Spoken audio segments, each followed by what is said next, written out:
and welcome to the second round of our Marketing Rumble session. Rumble.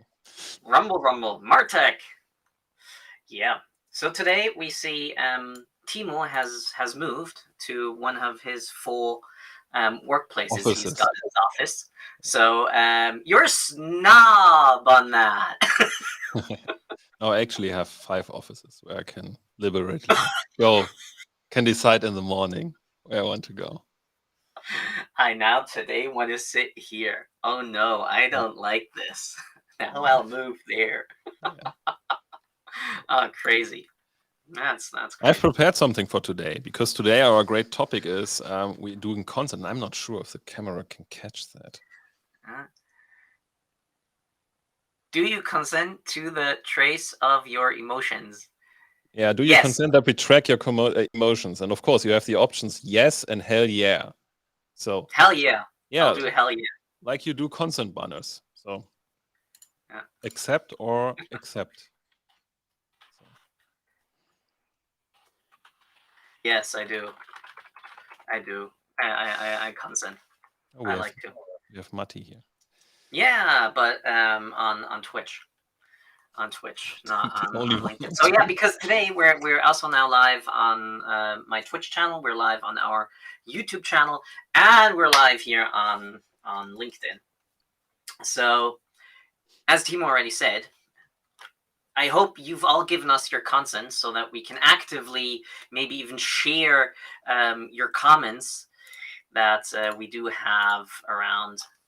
Exactly. Yes, we're doing multi-streaming power. Multi-consent stream power. Multi-consent streaming. Exactly. Consent. Huge thing just from my nice friends here in Austria. We just have this, for example, nice little reply that maybe Google Analytics isn't allowed. Sorry? Yeah, you're in Austria. I didn't thought about Yes, it. I'm in Austria. Yes, I'm at the forefront of this burning down of analytics, maybe for some. But what's your take on consent overall? I thought we start with something easy. No. How do you install? How do you get user-centrics working with Google Tag Manager? So something like that. No, that's easy. Yeah. No, I mean, the interesting part is like it's lingering around now for 2 years. And so like we had this huge GDPR stuff that at some, I don't know, I even forgot the year. I think 2018 was it? Or yes. Yeah. So in May, I can still remember where one was a little bit crazy in May because it was switched. And then afterwards, like with everything, it's like, okay, now it's there. And what's now? So nothing really happened. And there were a lot of decisions during that time that were basically already redefining the whole landscape, and nothing really got attention of public, I would say. And it was quite funny that now this decision of the Austrian data protection authorities made the headlines. So because there was some stuff in this kind of way before, and I mean, in the end, it's like this is like what everyone is telling now. It's like, I mean, it's a single case decision. I mean, it's most likely if they decide in that case that they will decide in other cases the same way. If you're in Austria, that's the important thing. Like the fun thing that we have in the EU is like we have, I don't know, 26. So correct me if I'm like member states. Sorry, don't have this. I don't say it's changing regularly. It's changes geography. Yeah, we only need roughly, to know roughly 26, roughly 30. That we have. On the one hand, we can have different kind of implementation, and then of course, like we can have different levels. So we have the data protection authorities that can give like what they did in Austria. So like that they handle a case or that they can give recommendation. And then we have courts that can decide, which is in the end maybe more serious than everything else. And then we have like the European level. And so we have different kind of levels we have to manage. And I think this is also like creating the chaos in some ways, because I was asking, okay, I'm from, I don't know, Poland, I'm from Denmark, I'm from Sweden, Sweden, yeah. And so Does it apply to me as well? So no, it does not, but it can at some point. And so I think this is like the chaos, and what does it mean, and how far does it go, and so on. So this is, I think, yeah, it creates a lot of confusion at the moment, and it's really hard to bring light into this. I don't know. What's your take? So first of all, the interesting part is that it's not even a ruling, because it's not even legally binding currently. But all of this is boiled down to the European Court of Justice ruling on the 16th of July 2020, which we now all call Shrems 2, which more or less defined that, for example, the US is not a safe harbor for EU personal identifiable information, or in general data. And this is what all of these things more or less boil down to, in combination with GDPR, in combination, for example, in Germany with TTDSG, and however else you call them around the world. So the interesting part is, this is a ruling that's already old, that we're now seeing the ripples and the effects of. And I think this is the new thing. We've just got a question from Renitha Teresa. And with the new GDPR rule affect digital analytics cookie consent? It doesn't affect the consent in itself. What it affects is that, hell yeah, you can, if you're in Austria, you can theoretically now throw out Google Analytics. Again, theoretically, because I think consent for me is something that's less about the technical aspects, and it's practically more about the respect towards your customers and towards your potential clients and users, and even your own people that are working for you. Because now, only not coming from a marketing perspective, but from a data perspective at whole, you've got potentially data from your suppliers, you've got data from other stuff, you've even got data, telephone numbers on your phone, and all of this combines then into one boiling. Where do I store this? Who's got access? And what do I do with it? And that's why I'm a big, huge fan of no consent, no tracking, and the complete board, because I really want to empower people to not only understand what's done with their data, but to actively say, yes, I'm okay with you retargeting me. I'm okay with you using my data to make the algorithm, recommendation algorithm better of your product. I'm totally okay with that. Or no, I don't want to be annoyed by your ads. I don't want to be contacted by you. And this is now something that consent can enable you to. With, yes, the bad practice of we're now spamming all websites with consent banners, and that didn't make user experiences better. Either you consent, or you have to pay 10 euros per month to yeah, with them, which I think will land at some point at a court, definitely, because so here also Matti's comment. No, of course not. It affects everything. Everything that it's you send to HubSpot, the US. it's Salesforce. It's everything that you can think of. It's potentially also ActiveCampaign and other services. And this is interesting because there's also the FISA binding from the US, which means even if there's a EU company that's got a subsidiary in the US and that does data services based in the US, then all American entities, legal entities, and how are they again called? CIA, NSA, etc., FBI, etc., have got access theoretically upon that data. I was even planning to hold this until we are like in 50 minutes in, to have this as a scary nightmare story. Because in the end, if this, for example, if this is really effective and you really say, and I think I know this opinion, and I know a legal person who basically also claimed about this and like sharing the stuff about this. This would mean, for example, that running your stuff on AWS Frankfurt region server, not compliant. Same with all the GCP ones in the EU, not compliant.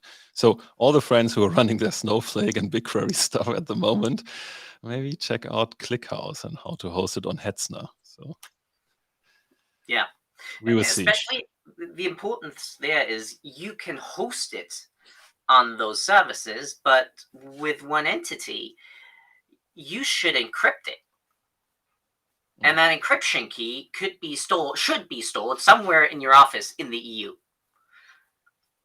That makes your life way easier. Second comment here that I just want to jump into. Like this, it only affects GA or analytics tools. Exactly. Yeah, it's really about, and Matty sits in just across from me, just across the Lake of Constance in Switzerland. So he even's got a different connection to all of that. But coming back to, I think consent in this whole sense is really at the core something that not only, and now I'm again talking as a marketeer, benefit you because you're getting theoretically better data, because you can then you'll retarget people who are okay with you retargeting them. So the data quality rises, and those are people who want to interact with you, which at the core, again, also theoretically, and now we're all talking math, makes your expenses lower because you're not more or less shooting randomly again at people. Why that was in the first place why we moved from analog to digital marketing. And now we're then only targeting and retargeting people who actively said, yeah, I'm okay with that. Yes, again, coming with the presumption that people who click on accept, yada yada, actually took the time to think about it and not just clicked on it because they're fed up with all of that crap. So interesting angle. I think, but it's a good one. So I know this, for example, from newsletter, where when I work with some clients who claimed, yeah, we have 50,000 subscribers. I said, okay, we have to look at the numbers. So it's look at your opening rate. So, and I don't know. And you keep sending them. I mean, clean up, throw the ones out that haven't opened your stuff for a year. So they don't care about you. I think the assumption that people don't care about you is something that is really important. And it's a good one. Definitely. You can save money with that. So maybe we should really put this out. So like consent can save you money, marketing costs, because I mean, totally doing true. a self promotion here. I had exactly that talk with Arthur Andretta about also how do self promotion here. Sorry for Data Engage, for my nice little podcast. I prepare a list next time. Yes, self promotion from my side. You can promote your YouTube channel. You've also got a podcast. There's a lot that you can promote. But again, coming back to the topic, and I think this the second question, and again, Timo and I, we haven't studied law. Yeah, we're tech nerds. We do data crunching and pushing data to marketing entities and to product entities and doing product analytics and doing marketing analytics for a living. And this is just how we've now seen this. So the second follow-up question. So the processing will only be done in EU for the data collected from EU. Anything else one should be worried about? Again, yes, if your entity has got a US-based department, then that is FISA. So that means access given potentially to, so that has to be checked. And on FISA, I'm especially no expert. It's only now something that's come up. I have to talk to Restream because I'm just seeing that our nice little logo of MarTech Rumble completely overshadows the things in the comments. That's shit. Okay, we'll talk to them. But comment from Vincent. Just starting the I mean, there is a theoretically reality when I understand the stuff in the right way, and there are some people also like posting about this on LinkedIn who basically have a lot more legal background than I have. In this, I mean, they will not be banned from the EU, but you cannot add or save your personal data on these kind of servers. I think that's the thing. And there, for example, I found this nice as well. So there's a privacy-focused analytics service, which is called Fathom Analytics. And they're from Canada, so they're not from the US, but still, like, they're not from the EU. But they, for example, Canada's safe. yeah, it can change. So maybe if they have a different government, this is the tricky part. So it depends on the laws that they put in place. So if the US figures out, okay, maybe it's not a good idea to have our federal institutes to look into the data at some point, maybe then everything is good again. So, but what I found interesting about what Fathom is doing is, like, on the one hand, they are pretty transparent and open how they approach all the things. They write a lot about it. They have a podcast where they talk about it. So it's really interesting for someone, if you want to see how decision making maybe can look like, if you have to make a decision, how you handle the data that you collect with your service. And they, for example, went to much more extent to, for example, offer an EU-based service in that way that they basically really have a disconnected setup. So they have one setup for US, or let's say the other world setups.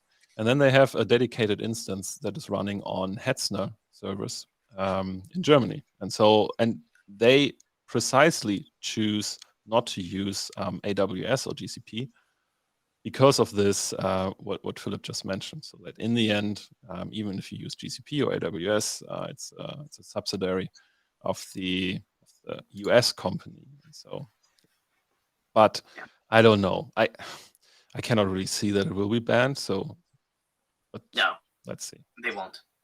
Yes, we do have all of those data initiatives that we've now currently got in the EU, but until those do deliver anything, we'll just. I want to shock everybody again with a nice little image. And this is again about consent.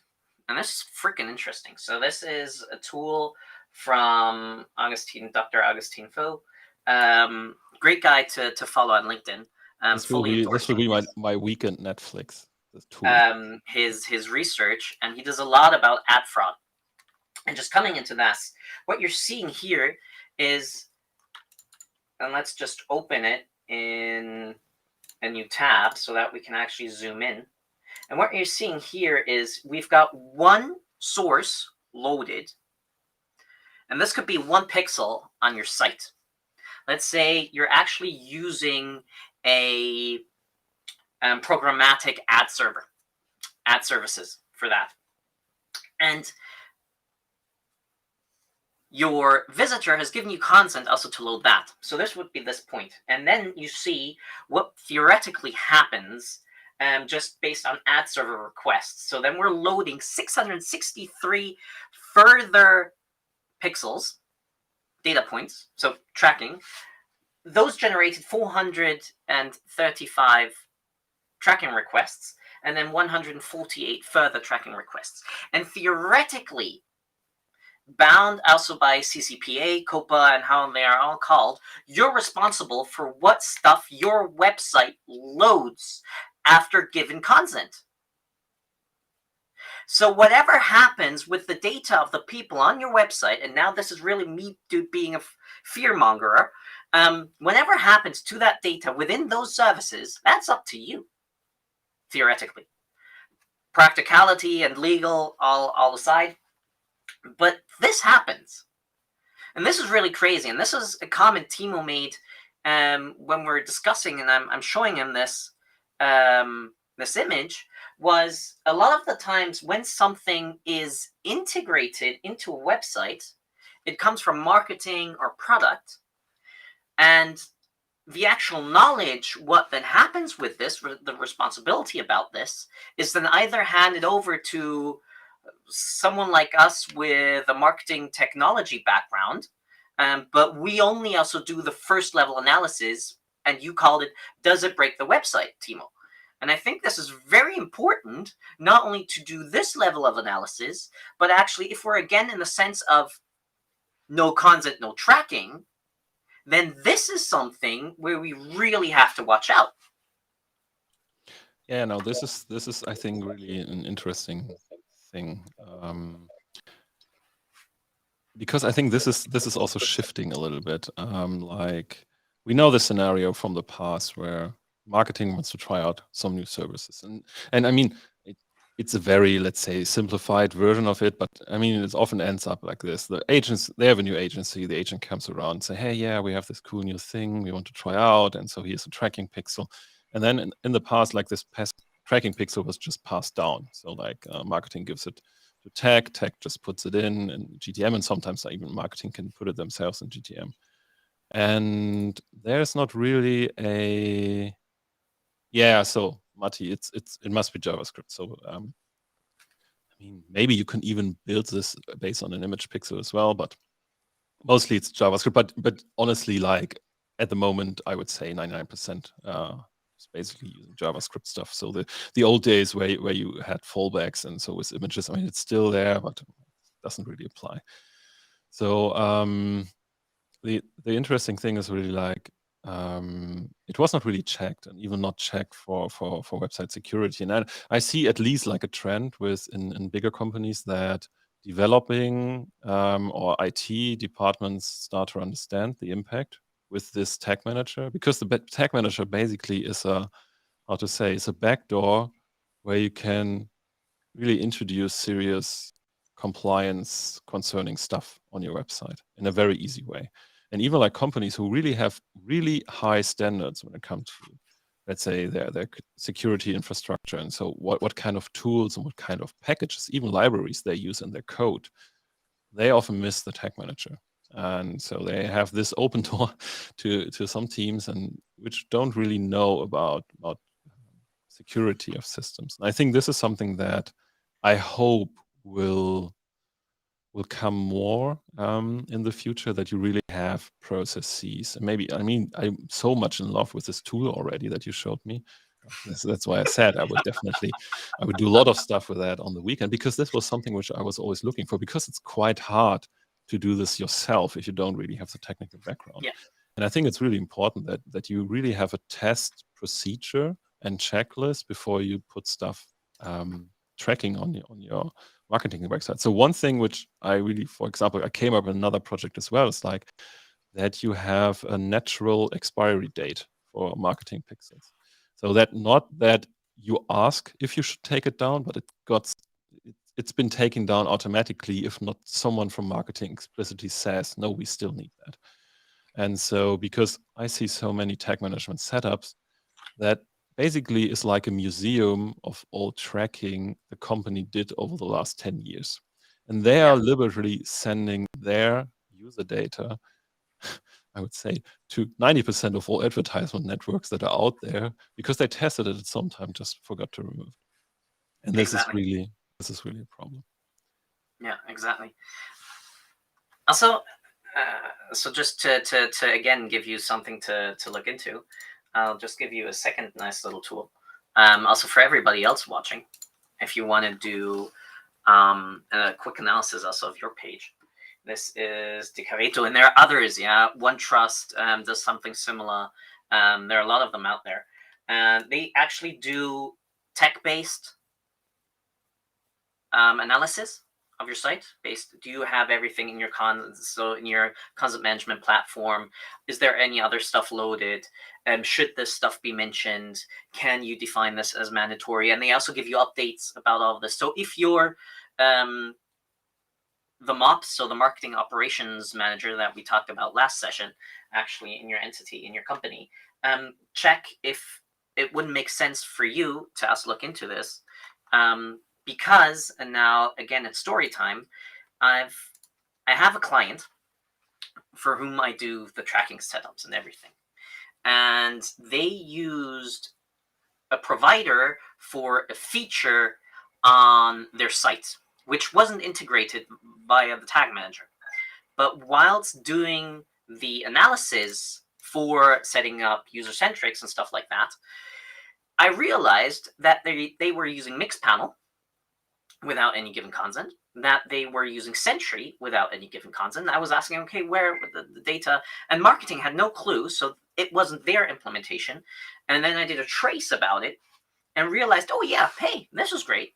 This is one of the service providers that you have. And this, just to give you another clue, even things that aren't marketing related. So let's say you're using something like AnySize, yeah, which is a service that gives you, or that gives your potential clients, how big should that shoe be, if your shoe size is ABC and stuff like that, and you can live trace your shoe with your camera and do fancy stuff like that. And always check if you implement something. Also, again, and this is, I know this all sounds horribly and more work and stuff like that, but it boils down to respect towards your clients and your customers.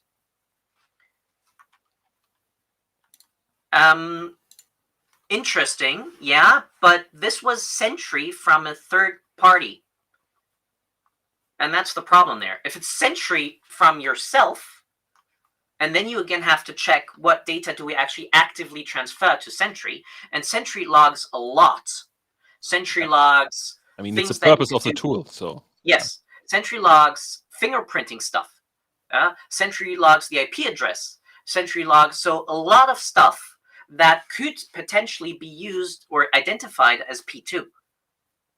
Yeah, so Sentry is an awesome tool. So it's maybe for background for the ones who without the technical background. So usually like front-end teams use Sentry to do exception logging. So basically like stuff that goes wrong on your website, because like it's super hard to test your front ends for all edge cases. And so because like browser setups, computer setups can be so different. So you want to have all this context, what Philip just said.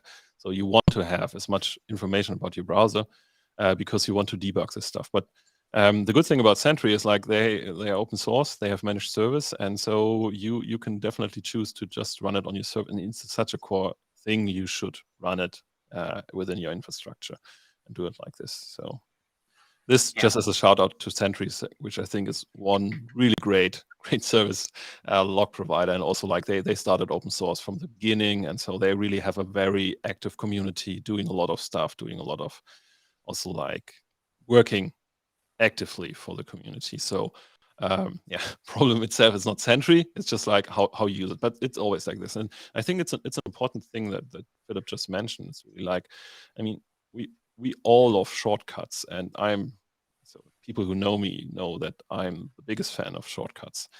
And to use others, for example, other services to provide a specific feature on your website or in your application, it's a great way, but it definitely has to be tested, because like often these, I had this the same. It's the usual thing. So you wonder, for example, why do we actually send requests to 5 different Google Analytics properties, and we don't even know them? So this is usually like, I mean, you can see it easily in the developer console, but this is often like these kind of, either it's iframes or other scripts that you just put on your website that are then just deliberately sending stuff somewhere else. And so that's why we said, so try to establish some kind of process. And it's an easy checklist. I mean, it's in the end, it's an hour testing, and let's say to do some base testing with the new integration to do this. And I think like for development and technology team, it's mostly just like raising awareness. So they are all capable to do these kind of tests. I mean, it's their daily jobs. They are just not aware of the stuff that can happen, just because they all believe in good humanity, like we all do. So I think that they just don't have it in their mindset that something serious can happen. And so I think it's a good practice, even like when you're in product or marketing, to actively ask your developers, can you please review that? I think they would love to. So every developer loves sense for security and privacy. You can definitely tell. So yeah, I think the one thing that you've just mentioned, we all believe in the good of humanity, is a very important part here. Before Cambridge Analytica, nobody in the marketing sphere, except few nerds and white hat hackers and real in-depth data people. So the broad majority of marketing didn't really think about what would happen if there's a huge data breach, or what could I potentially also, other than the services that Facebook offers me, could I potentially do? And this is really at the core something that you've got a responsibility again. The stuff that you're handing over from your customers to a third-party provider, but also how you then again reuse it. So best example again is, let's say you're handing over your hashed email addresses of your clients to Facebook, not so that you can retarget those, but then that Facebook builds lookalike audiences based on these email addresses.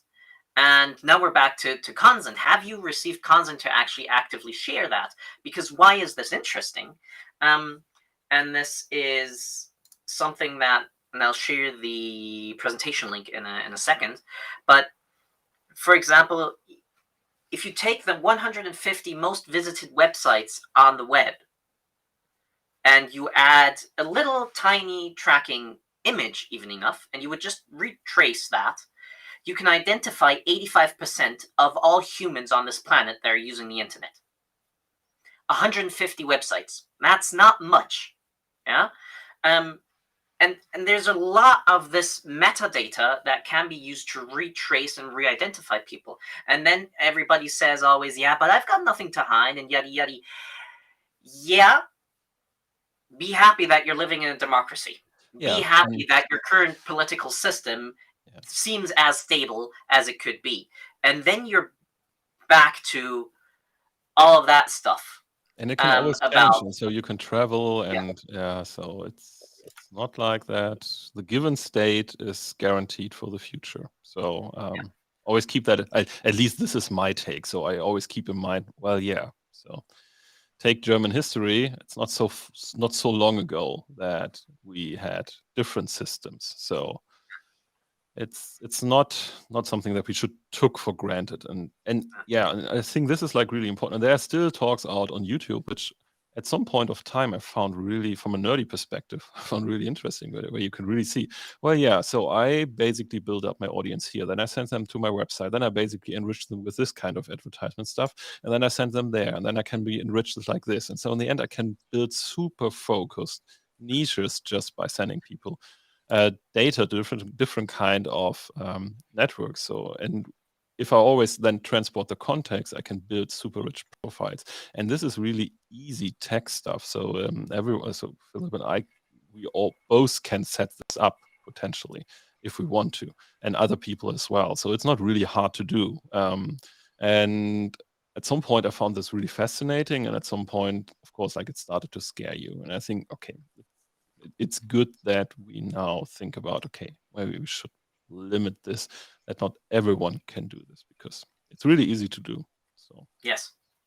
yeah. And again, there was a time when just a lot of information was directly added as custom dimensions to Google Analytics to then reuse those segments in other parts of your marketing ecosystem. Yeah. And again, at the core of all of that, that idea still seems good and valid for marketing, because yes, we want to optimize who we target, and we want to optimize whom to show which ad on what property to what time with with whatever defined message, just to boil down costs and raise efficiency of the money spent. Yeah, that's totally fine. Yeah, please don't call it marketing, call it advertising, but that's a different topic. But the background about this is, again, respect towards your potential clients or your potential customers.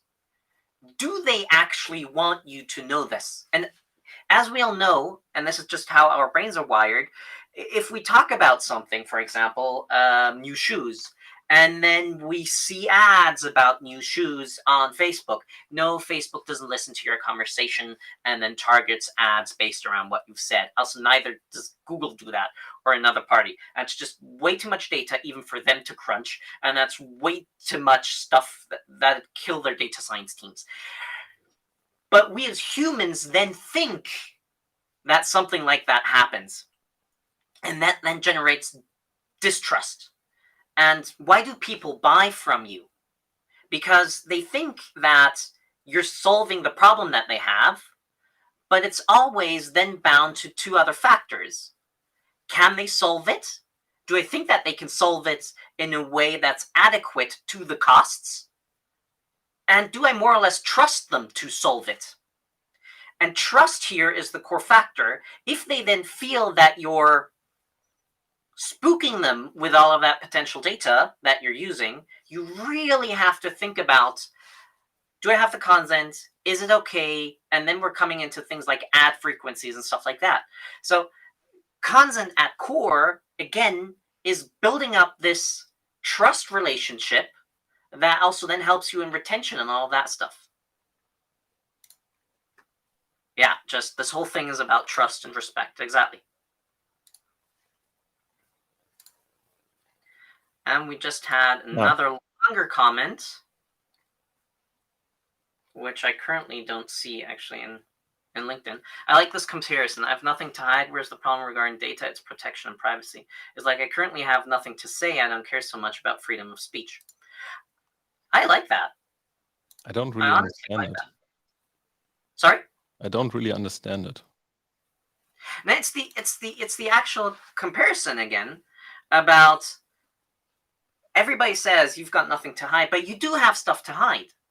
Theoretically, yeah. Do you want everybody to know which kind of, let's say, sickness you have, or genetic defects, or stuff like that? Yeah, No, that's not stuff for the public. But now comes it back to the point: you can do potential ads on stuff surrounding health. Yeah. Now, because I'm an advertiser on health, I directly can link this to your profile and can directly then retarget you potentially on other platforms that other people could see because you're interacting with it. And because I'm reusing that data, I'm exposing your health status to others. I think, yeah, no, I get it. I think the interesting thing is like, or what at least helps me sometimes, and I don't know if it helps other people too, but the problem and benefits of digital world is like it becomes abstract, and so it becomes more distant, and so of course like you don't really feel it. But always imagine like you basically have a new client, and because you do the marketing, you basically visit them at their home. So like in the old days where people came around and sell you different kind of stuff. And so, but the first thing what you do before you basically start your selling proposition is, so like you basically ask your potential client if you can just walk around a little bit in the house. And so you check their bookshelves, and so you check their music, what they're listening to. You go in the bathroom, so you open up all the different kind of cupboards. And in a way, it's a bit like this. So yeah. So it's always keep this in mind. So if this kind of stuff makes sense to ask people, or if it's really important for you to make decisions afterwards. So. The best question that I always ask myself is, do I want somebody to know about myself? Yeah. Because, and this is again the schizophrenic behavior of marketers. We always say bad customers, those people out there. The truth is, you yourself are a customer. So that means that you also behave in a certain manner. You also buy products. You're also influenced by ads. So in that complete sense, you can ask yourself, would I be okay in this situation for somebody to use this to influence me? Yeah. So yeah, we're getting really, really philosophical here. But yes, this all boils down to one nice little window on your website asking consent. are you okay for me to share the data that you're generating on my website, my property, with potentially other third parties? And it's just as one thing, like if you have any kind of questions and so on, so feel free to put them in the different kind of chats that you have wherever you're watching. So because like I guess the topic, as I said, so this is like going back to the beginning, is like the Austrian decision created a lot of confusion. And then a lot of people were posting about this, and everyone was basically bringing in their takes on how they see it. So and everyone has, of course, like their different kind of views on things, and this can create confusion in a lot of sense. So like if you have any kind of questions, just ask. So yeah, I'm just waiting for the what should I do instead of Google Analytics question. You had one, you've added one thing to our comment. So let's again drive a bit back to marketing operations, marketing technology. I like Matomo, but your comment was correct. Matomo isn't the one-stop all solution for your tracking and marketing needs. It can be a snowplow. So what's on your screen about what can be potential, let's call it alternatives?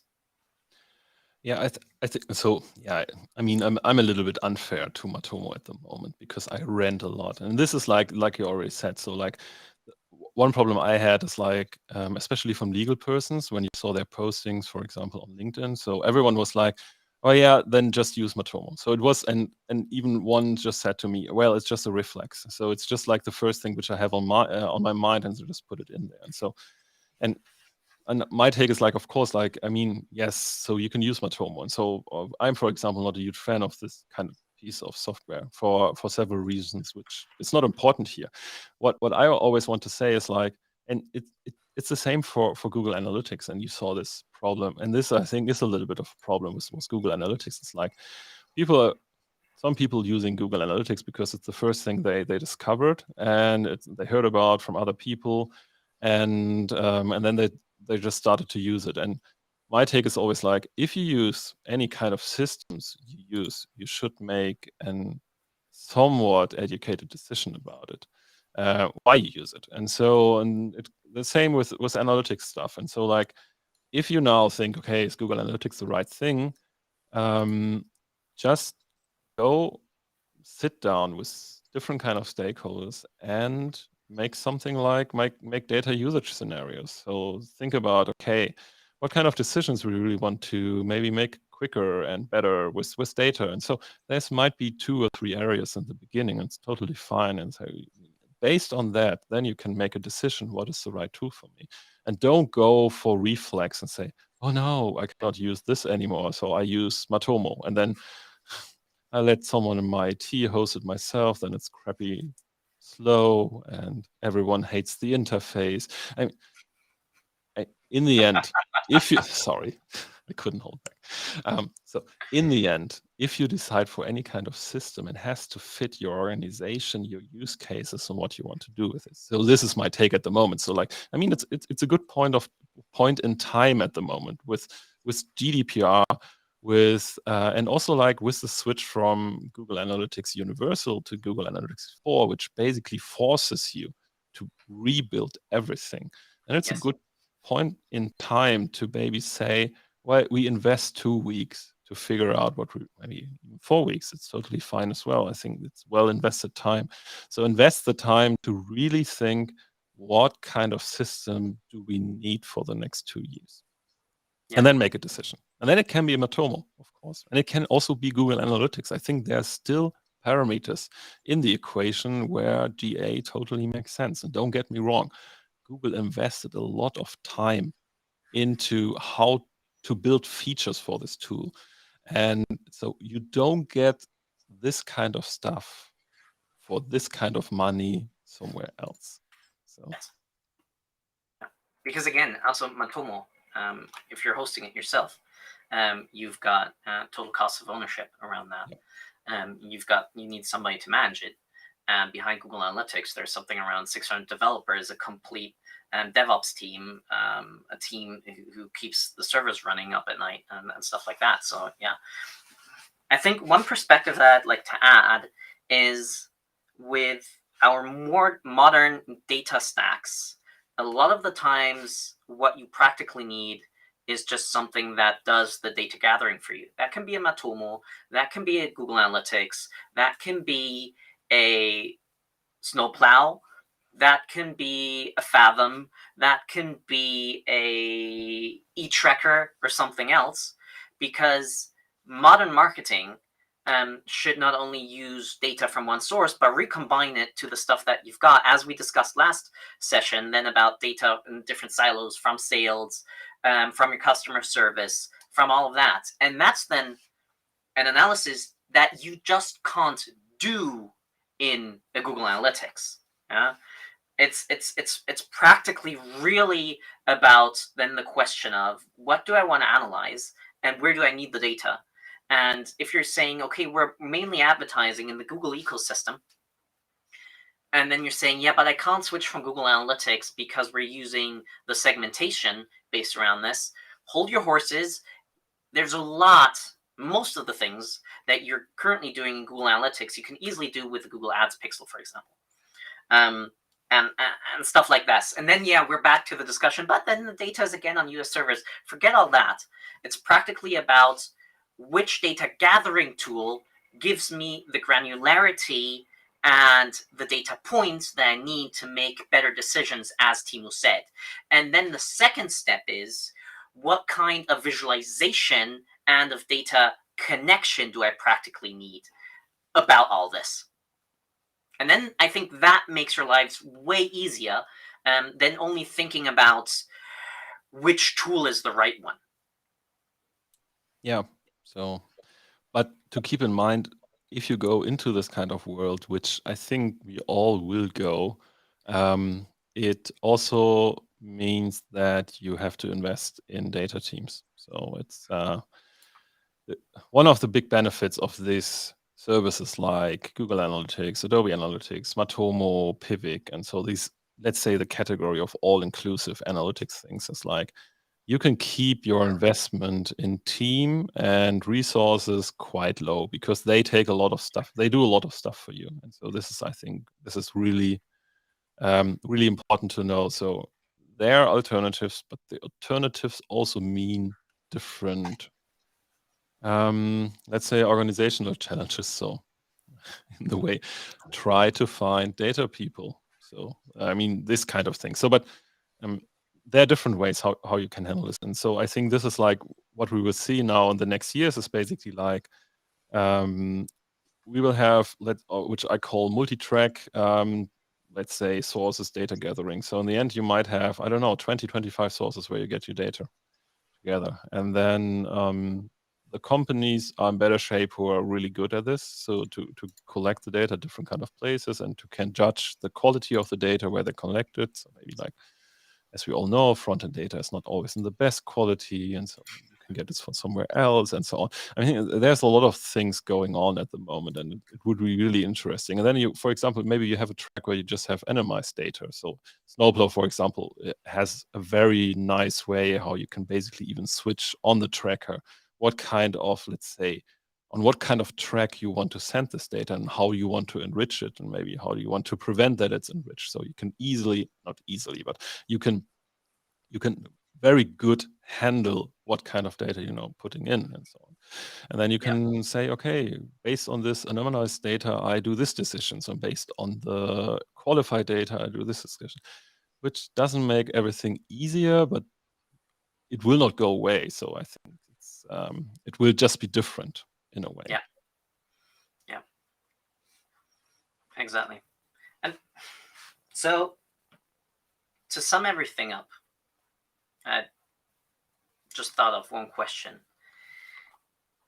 Now, after everything that we've discussed, what, in your eyes, why is consent important? Is it from a legal perspective? Is just to save my butt and reduce budget costs and potential legal costs? Or is it in a sense of trust and connectivity with clients and even with people who work with me, for me, stuff like that? I think We touched it, or you touched it mostly today already. I think it has different layers. So on the one hand, of course, like you have legal requirements. So this basically is you. This is basically defining what you do right now. And I think, and this we shouldn't do today because this would take another hour. It's like, what kind of format of consent is the right one? So, I mean, in the end, like consent banners was just like the first thing that was around and couldn't, I don't know, dive away quickly enough. So we have consent banners. Is the best way? I don't know. I guess not. So there might be other ways, but I think be transparent about how you use data and make decisions and improve stuff within your company. So I think this is something where you can maybe start. So maybe write about maybe like, I don't know, a manifest and or maybe your principles, how you use data, and do this internally first. So like that you, I don't know if you're a data team or if you're a marketing team, that you can communicate to other teams within your company and can say, oh, yeah, this is the reason why we use the data. And then at some point when you're really confident with that, you can even put this out. So maybe that we come, for example, in a state where, of course, like we have legal approved and compliant privacy policies and so on, but maybe we also have something on our website, which is like, let's say, our code of conduct when it comes to data, which is easily to understand. And so how we do this. And these are the processes, for example. We use this data, for example, to improve these kind of things in product, and we do this in marketing and so on. Yeah, data use. And I mean, a really one which you can easily understand. I think this is like, I don't really have an easy solution for that, but I think it's possible to do this, so to really outline that people can make an educated decision. So you can build trust. And I think it's an underestimated feature in product development. So people always say, no, we cannot tell anyone. I mean, yeah. So this should definitely stop you and think, is it really like that? So my experience is like, if you can really explain stuff, why you do stuff and so on, and it doesn't sound weird to you, so it doesn't all makes sense. So sometimes you're in the situation that you think, well, yeah, even I don't believe what I'm talking right now. I mean, if you're in the state that you believe what you're talking right now and it totally makes sense, there's definitely a way that you can put this out as well and to handle this with your customers. And I think in the end, it will become a benefit.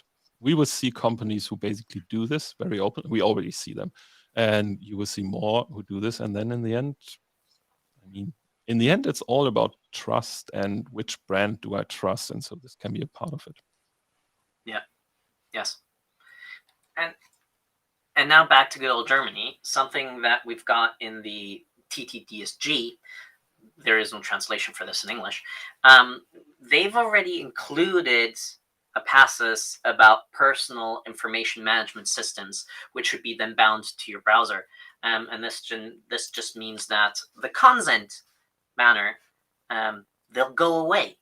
And it just then means that a website listens to whatever the browser sends them. We once had these do not track settings in your browsers, which many people ignored. But this is then something that the EU is talking about to actually integrate what website, which services, etc., are allowed to actually use which kind of data, what kind of data. To an extent, then this is something that theoretically the personal identity services out there, buzzword blockchain, are already thinking about, so that you can directly say, yes, you're allowed to use that data, even if it updates. I'm going to give you the actual value, or now only that value. And I think, yeah, we're in a transition phase. And yes, as UX-wise horrible consent banners are, and as how much black hat bullshit goes on, I've just been to a site where, again, I only had one button, accept, and then I needed to click on a button, change, which was a text link in a font size of 12, and then it showed me the second button, only accept, which under TTGSD is now mandatory, that I have to be able to say, yes, I only want to accept technical necessary cookies, not everything else. And that's a German-based company, and that's a company that does a lot of A/B testing. So they've got a lot of exposure, and their cookie consent is this, sorry for my wording, but fucked up. And I find that a bit, not nice. So build trust with your entities, and I think that's it from my side. Timo, any closing words? Make newsletter unsubscribe links very easy. It's the same thing. It's the same thing. So it started already there, and they were always, or like, make it easy for people to leave the stuff that you have. So like, if you have a product, this is something I think Philip did it, I did it in experiments. If you make it easy for people to say, hey, no, I don't need this at the moment, it's totally fine, they come back. If they know it's easy to quit, they come back. So I think it's the same with data, in a way. So everybody, that's it for the second MarTech Rumble this time. Timo, thank you very much as always. It was a huge pleasure.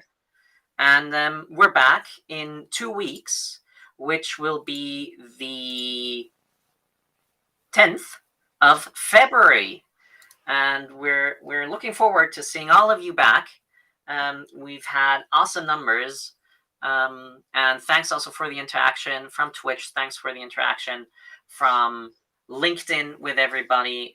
This format only grows with you people, with your questions, with your remarks, because yes, we're standing here as potential know-it-alls. No, we're not. We've got a limited amount of knowledge, and the rest is either learned or learned by people like you that are listening and watching us. So again, thank you very much, and that's it. See you in 2 weeks. Bye-bye. See you.